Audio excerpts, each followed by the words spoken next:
It's good to go. We're on. We're on. Awesome. It's good to be back. Yeah, it is good to be back. We've talked about doing this again for a while, and we've just been busy over the summer, so we haven't made it happen. Yeah. Life ebbs and flows. Yeah. So, But we've both been busy doing exciting things, so it's all good. yeah, it's been good. Which, when we went to lunch the other day and we just got talking about the stuff we've been doing and people chatting with us, and just because, they see us doing different things than maybe society tells us to do, just got us kind of thinking we need to get back together and tell the world. Yeah.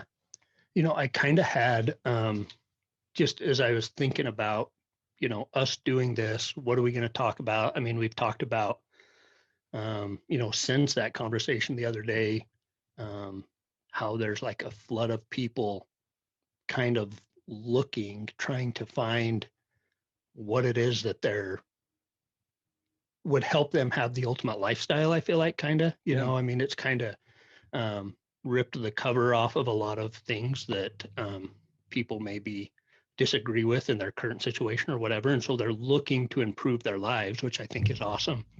But as I was talking or thinking about that with us, kind of shifting gears on podcasts and shifting focus and stuff, I kind of thought about, before we were talking about government, Federal Reserve, money, all those kind of things, and kind of almost focusing more on the problem. Yeah. And I feel like with this, even since we've talked over the last couple of weeks, like this is the solution. Yeah. And so I think that's kind of cool to me. I'm, it's kind of motivating and kind of exciting to me. Like, hey, this is, yes, there's a lot of problems, but this can be the solution where people can help themselves and help each other to better their lives. So. Yeah. Well, and even, that other stuff, Federal Reserve, government, money, currency, all of that. It's easy to get into the weeds and speculate a lot of things. I mean, we're probably right on most of it, but, speculate a lot of things. But this, we've lived it. We are living it. We've been able to help people live it.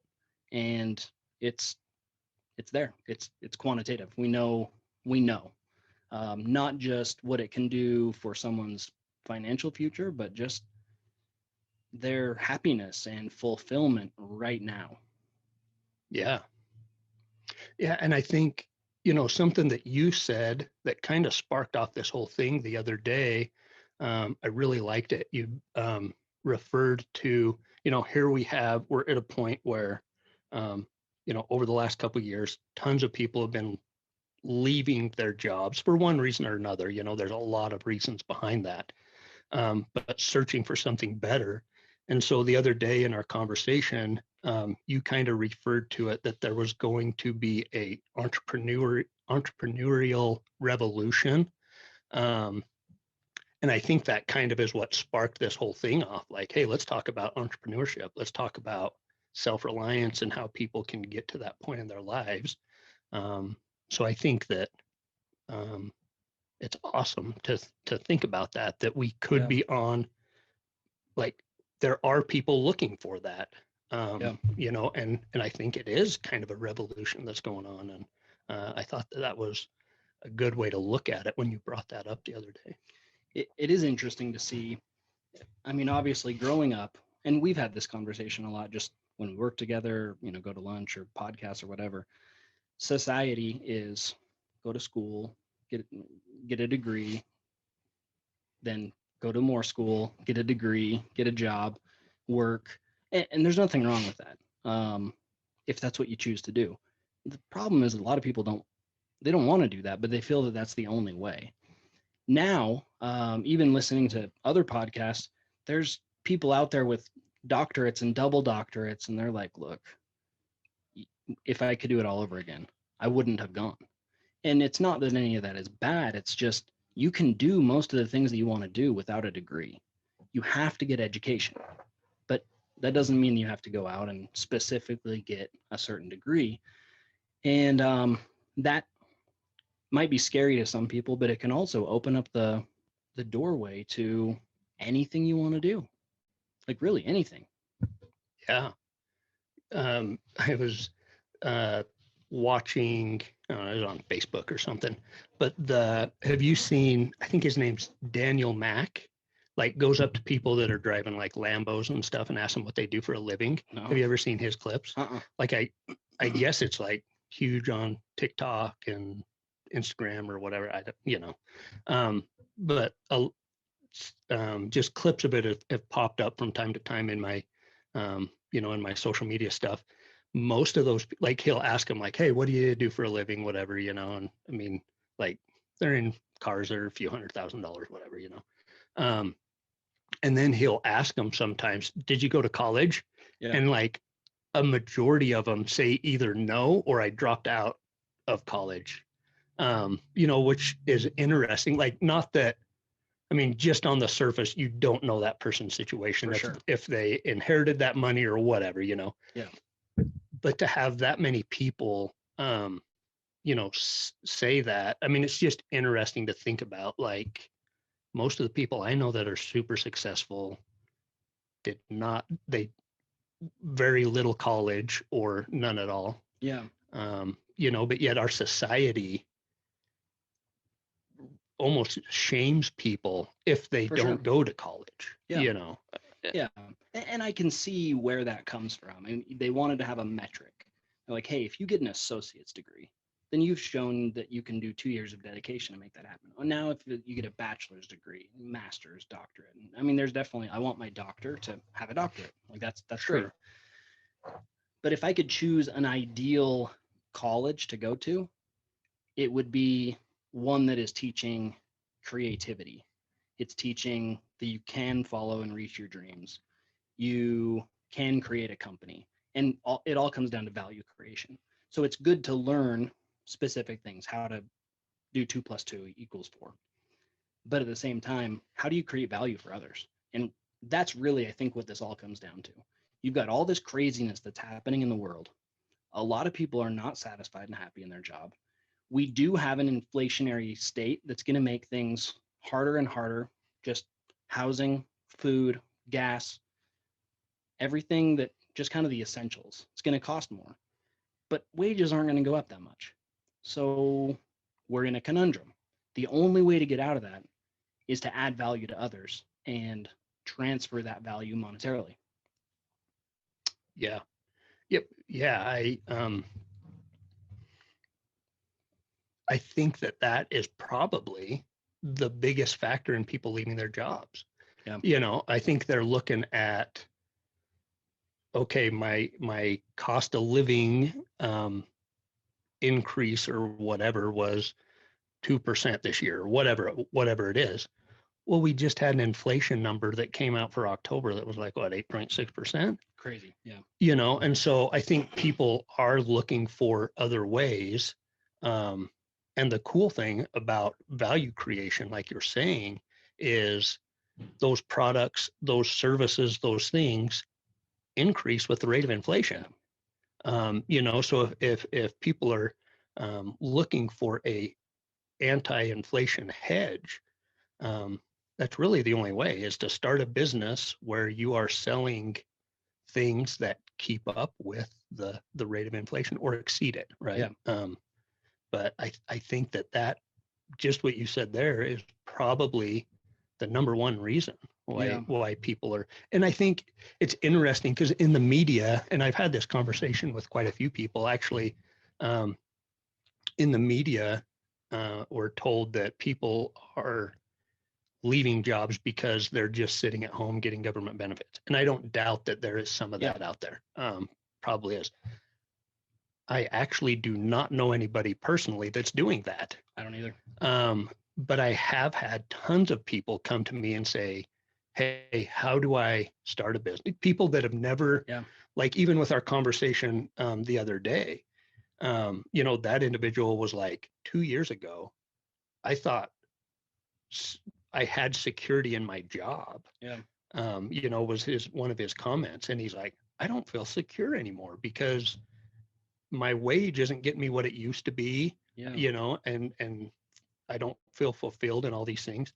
And I think a lot of people are feeling that way, that they're not as secure as they once thought that they that they were, you know. Yeah.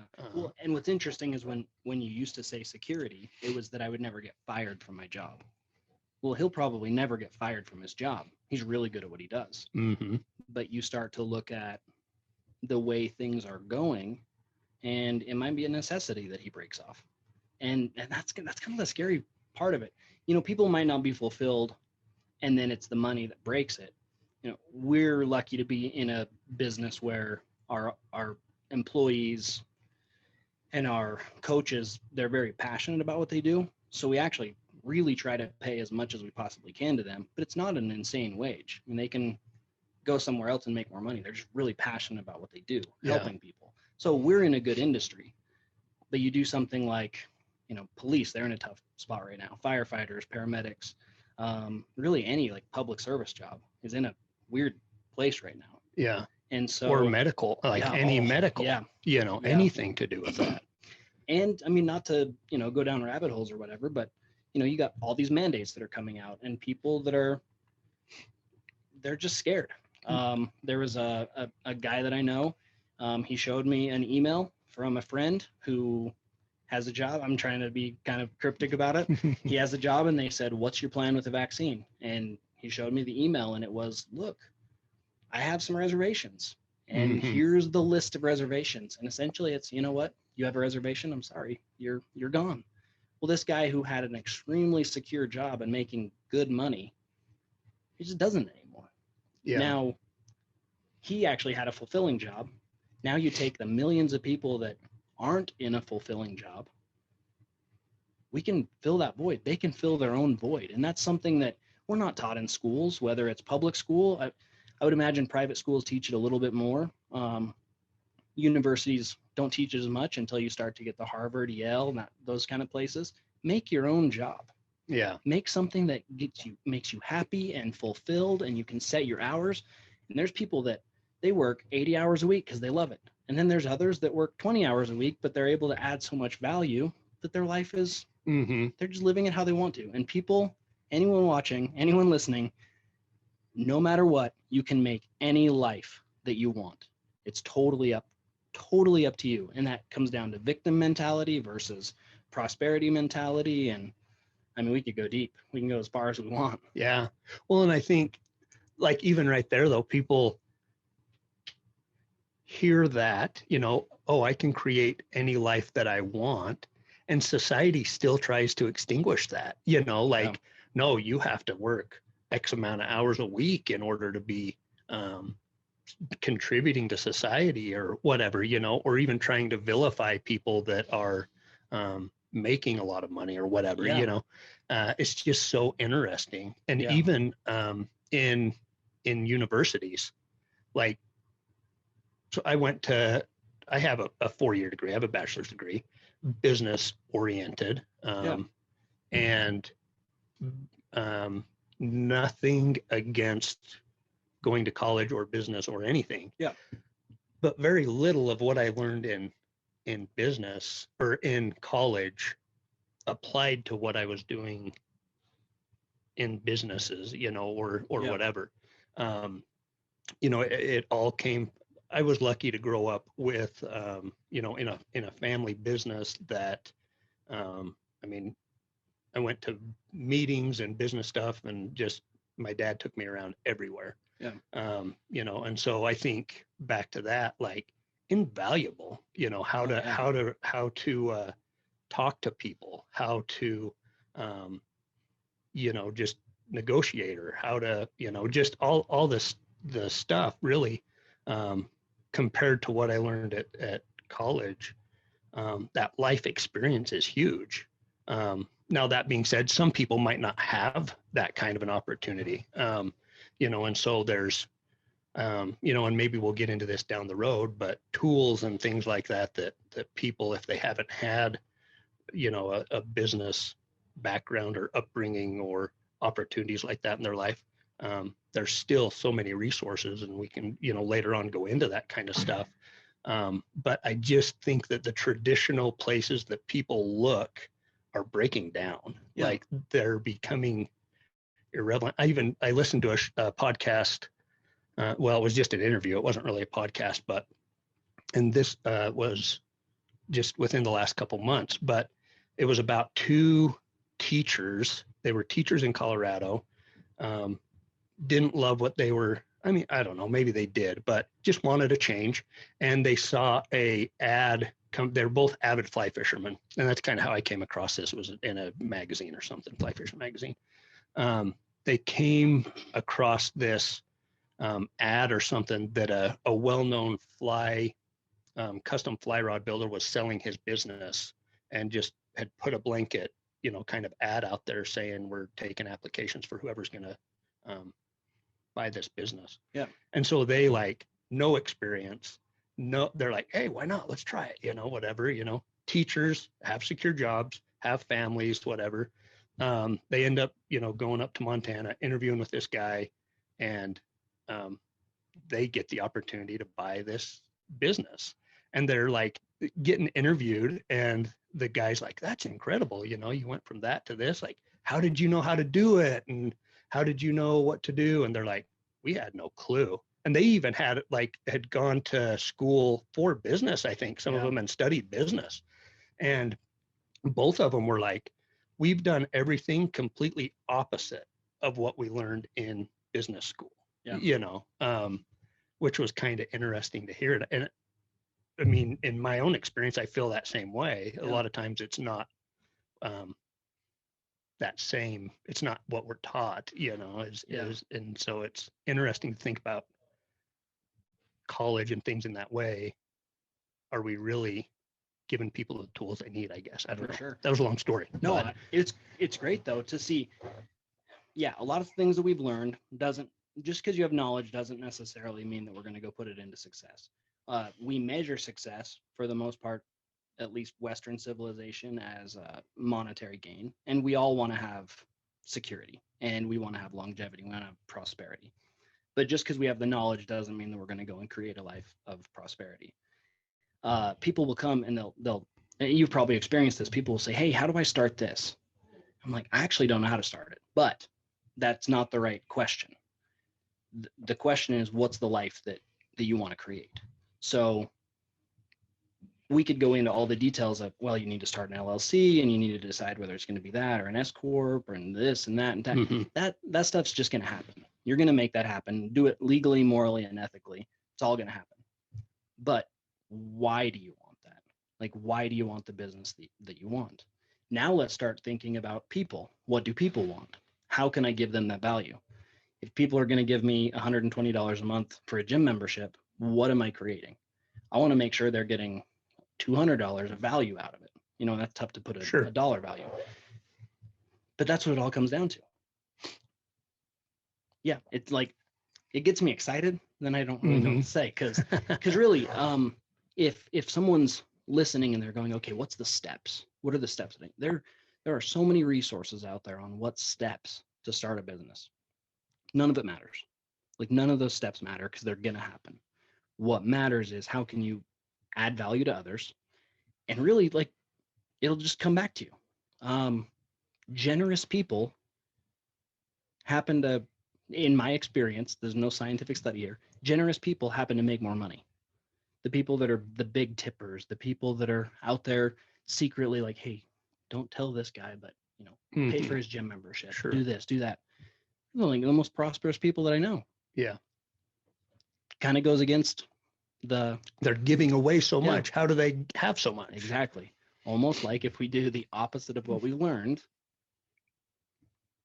things work out. So along those lines, like talking about the steps and everything, have you, because you've started multiple businesses, when you've looked at those businesses, did you have, number one, all the answers? And number two, when you started, and number two, did you know what you were doing? Yeah, so I still don't have the answers, and I still don't know what I'm doing. Yeah. I mean, that's really the truth. And every day a new problem is going to present, and it's just what it is. And we solve it. And then the next time we know how to avoid it. And really, my personality is, if I did know the answers, I'm not in it deep enough. Yeah. That's how I am. Now, there's probably a part of me that longs for that. Like, hey, it'd be really nice to just not have to solve 15 problems today. But man, then we're not growing. What's the point? Hmm. That would probably make me want to quit my job and come ask someone how to start a business, because Yeah. that's like the fun part about business.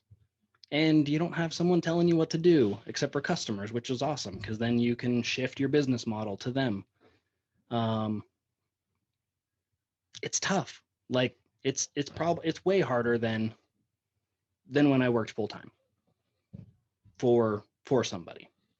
But I didn't get near the fulfillment out of that as I do this, because every day you're just searching, what does the world need? Yeah. And then also, I mean, maybe from a okay, I'm stumbling a lot, but it's really tough for me to find like a place of self-confidence where I'm like, wait, how can I, this pretty young kid from a small town that dropped out of college and I went back and got an associate's degree in something that I didn't care about and this and that, like, how do I have anything that can provide value to the world? But then I'm like, there's a lot of people that don't do what I do. So it's like a place of not confident and then maybe a place of ego that's like, no, actually I have an answer for a lot of people. And really it comes down to what they can do that I can't do. I pay people all the time to do stuff, whether Hmm. that's get groceries at the grocery store, or gas, or if we go on a trip and pay a guide or whatever that is. They all have value that I don't know how to provide to someone else. So I'm going to go pay for it. Well, then what can I provide that they need to pay for it Hmm. or want to pay for it? Everyone out there has something. Yeah. I've had on the latest project that I'm involved with, it's been interesting to see. I mean, I think we all, um, I mean, we have to be motivated by something, right? And that goes for everybody, whether in jobs or anything like that. And there's one of my favorite books is called How to Control Your Own Mind. I think it's by Napoleon Hill and like has Andrew Carnegie and stuff, kind of like the Think and Grow Rich Yeah. stuff. And they talk about having like a motive, like an obsessional motive that you're going after, and that's kind of the first step, right? Whether that's the profit motive, which is probably true for a lot of people, obviously, because that's what we need Yeah. to provide. And so there's a motive there. For some people, it might be the motive to create something or whatever. But it's been interesting in this latest project that I've been involved with. Obviously, the numbers have to make sense. And so there is a profit motive. But as we got that product to the stage where we were able to start marketing it, and had a really good response, like people really excited about that product, really excited about kind of the vision that we had around it. That was kind of the first, maybe not the first, but the most uh, maybe the biggest project that I've had like that, to be able to take a product through and kind of have a finished vision for it. And I found that was more fulfilling than than like the profit motive or whatever, Yeah. more fulfilling. Like I created that. That is really cool. And back to that value conversation, the value, like you're saying, like, that's cool. I created value to that. And then it kind of makes you want to go create more value, Yeah. and so it really, you can see how people become serial entrepreneurs because, and on the outside, it probably looks like money, money motivation. But I really don't think so when people get into it and become successful. I think that creating things for others really probably becomes the main focus of it. Yeah. And it's really like Elon Musk, like That's so funny you said that. He was in my mind as you said it. like he doesn't need any more money, and he Yeah. knows he doesn't need any more money. Yeah. I mean, he jabs back and forth with all the other rich people, like making fun of him or whatever, but he genuinely is creating amazing things. And I think that that's probably the most profoundly his drive behind it. I don't know. Well, and he said his main motivator is getting to Mars. that's why he's created a lot of the other companies that he has, is to fund getting to Mars. And in the beginning, I'm the exact same as you. Like maybe not the exact same as what you said, but kind of what I got out of it. In the beginning, I wanted to do business for money. Mhm. And then I started finding out that people are genuinely changing their lives because they come and start rock climbing. Maybe they were scared of heights and now they're moving. They're just, everything changes. They find a group of people, then they have a group of success, and they move on further and further. And same in CrossFit, and same in, even like having apartments. It's just, people didn't have a place to live. Well, now they do. And we try to add a little more value than maybe, let's say, the competitor down the street. Mm-hmm. And it just changes people's lives. And you're like, hey, we were able to facilitate that, at least be the medium for that exchange. And there's just something really fulfilling about it. And I would say that it all comes down to happiness and fulfillment. And that's why people are wanting to leave their jobs. They're not happy. They're not fulfilled. Well, what do I do? Well, crap. I go back to school and then get another job that I don't like. No. You can go create whatever life you want. There are people that make a really good living talking to people. Joe Rogan, Mm-hmm. Oprah Winfrey, Ellen. They just love talking to people. So what do? They talk to people and make a great living. There's people that are guides. They enjoy traveling the world. So then they charge people and they bring them out to the world. We have a friend who's talking about clearing snow off of roofs. Well, he really enjoys the outdoors and he loves that area. So he's talking, and it's a great idea. And that's value creation, and that creates a living. And then you're fulfilled. And there's no point. I've said it for years. I've had to up the number because of inflation, but I used to say I'd rather make 40,000 a year doing what I love than making 100,000 a year doing what I hate. Sure. Well, now you can't live on 40,000 a year, so you up it. I'd rather make 60,000 a year doing something that I love than $200,000 a year doing something I hate. I have no desire to go out and do something that I hate every day. Why? Mm-hmm. So we can drive a nicer car? Yeah. Who cares? Yeah. Drive a 1985 vehicle for a year, and then when you move up to a 1995 vehicle, you feel really good. Yeah. It is what it is. Live in a 1970s house, which is what I do right now, and then later on, you can live in something nicer, and it doesn't have to be brand new and huge, because my life is good. Mm-hmm. It's fulfilled, and we don't. I don't worry about, man, I don't want to go to work. I don't feel that anymore. Well, I don't make as much money as if I were to go out and be an attorney or a doctor, but I'm happy doing what I'm doing. Sure. Yeah. Well, and I think too, one thing in the jobs that I've had, any job, and it depends on the people too, right? I mean, there's different people that have different attitudes. For sure. But overwhelmingly in any of those jobs, the attitude's like, I can't wait until I'm done and can retire from this job. Like that is the end goal. And even as society, that's kind of, like we focus on retirement so much in our society, like it's somehow like, I don't know what, like the holy grail of the life is getting to retirement. And I've thought like, okay, I'm going to retire. I'm going to have a job that I don't like. Then I'm going to retire from that. And then what am I going to do? Like, why not build something that you love to do? You can structure it in a way that maybe you phase out so you're not working a ton, when you're to retirement age.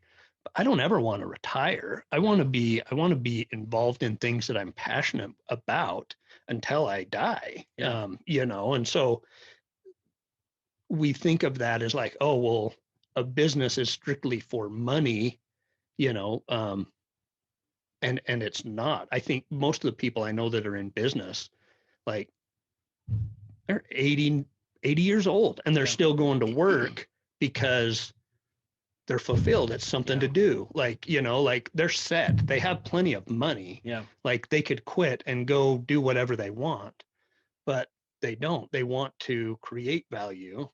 They want to have something that keeps them going, something to get up for in the morning.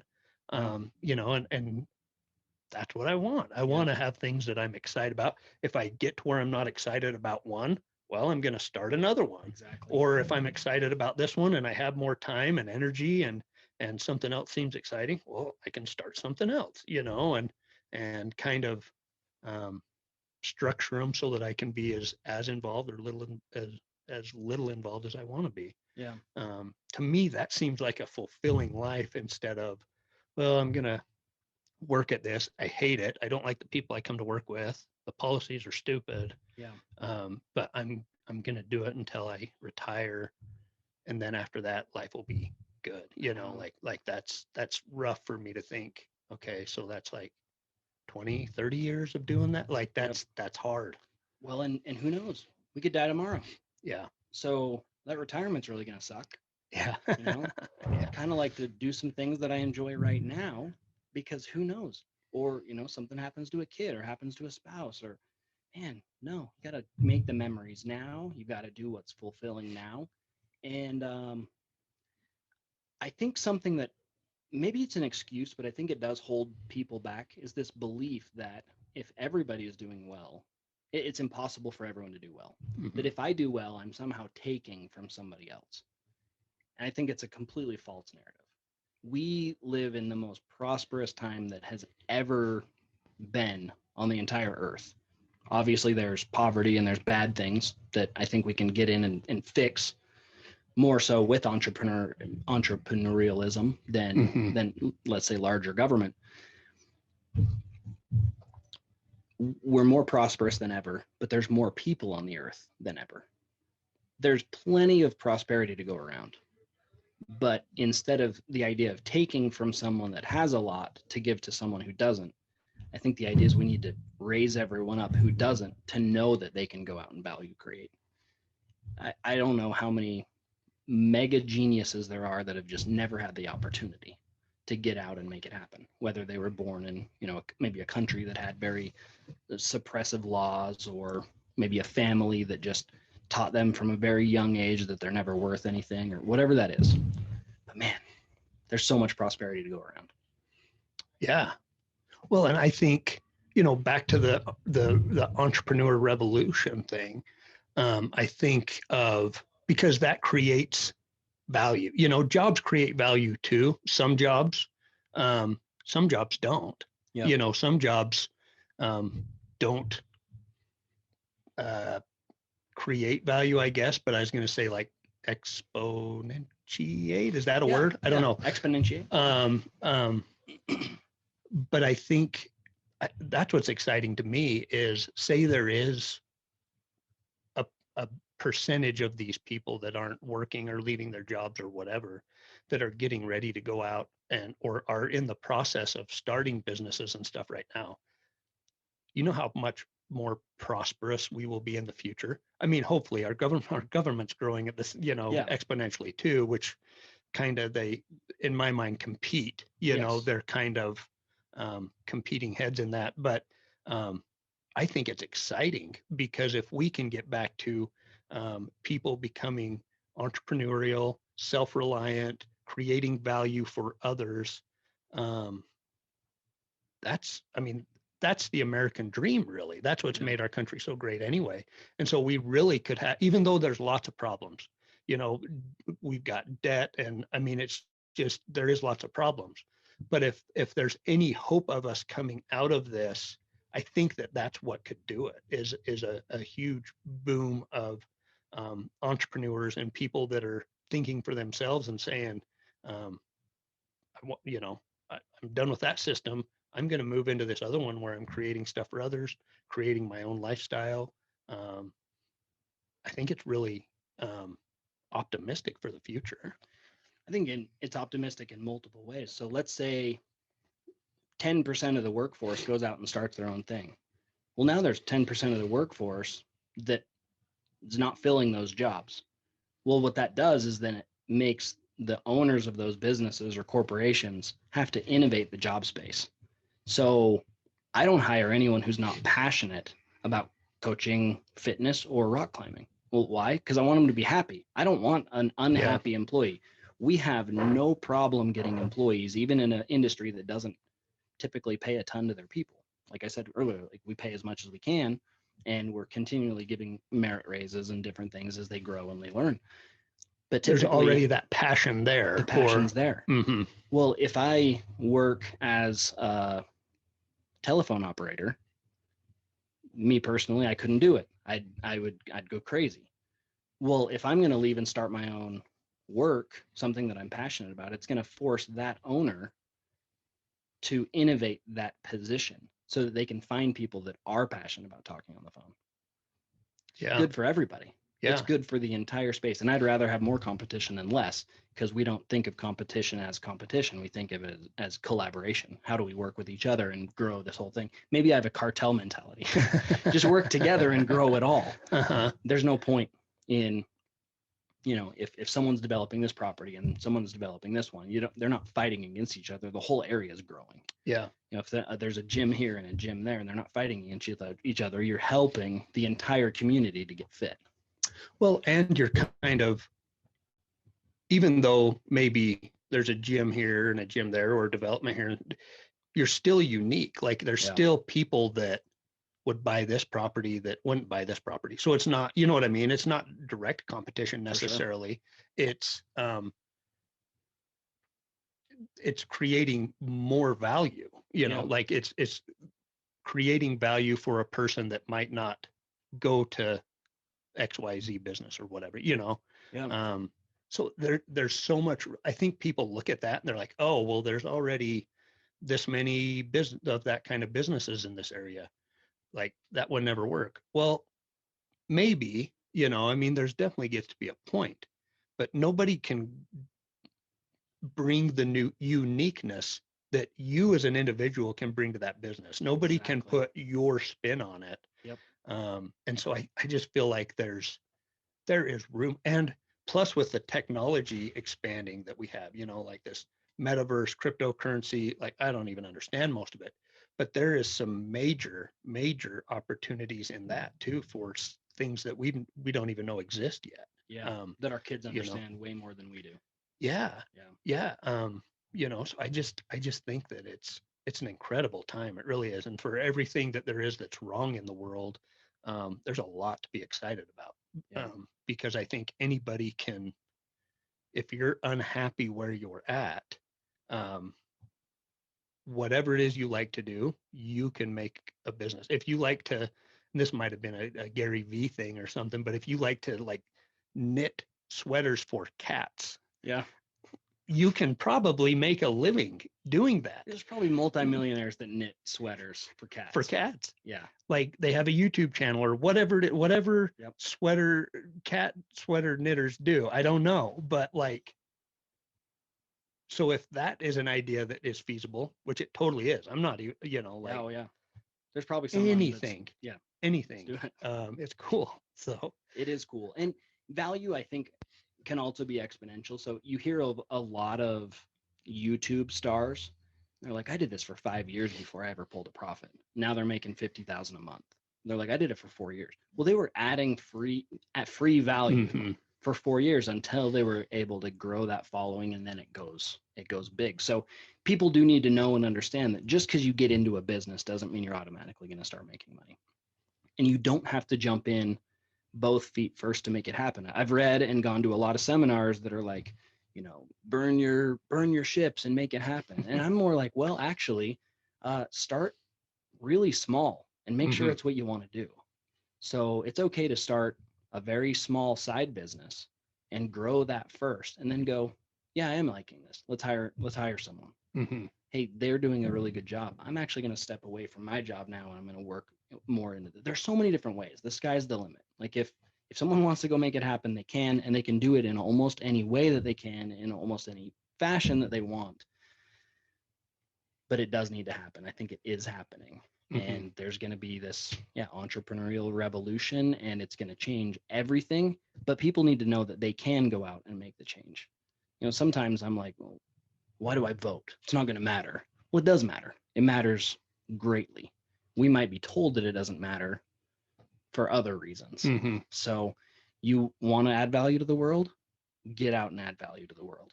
It might be a little bit of value, it might be a lot of value. We all have different places, but it needs to happen. Mm-hmm. Yeah, Yeah. I think that's awesome. That's a good stopping point, you think? Yeah, that's great. Yeah. That's cool. So, I mean, this, we kind of went over the why Yeah. to do it, right? I feel like that was a pretty good review of why. Maybe as we move forward, kind of, we implement some like how to, like some tools we've used, or some, you know, talk about some of those steps and some of those things along the way, so that if people are, You went to college? if people is, well, I'm from, we're in Idaho here That's too. true. So, you know, but then, so if people are to that point where they're like, yep, I'm ready to go, like, maybe there's some steps and some resources that they can jump in and make it happen. Totally agree. So that'll be the next one. sounds Make it good. happen. Thanks, man. See you.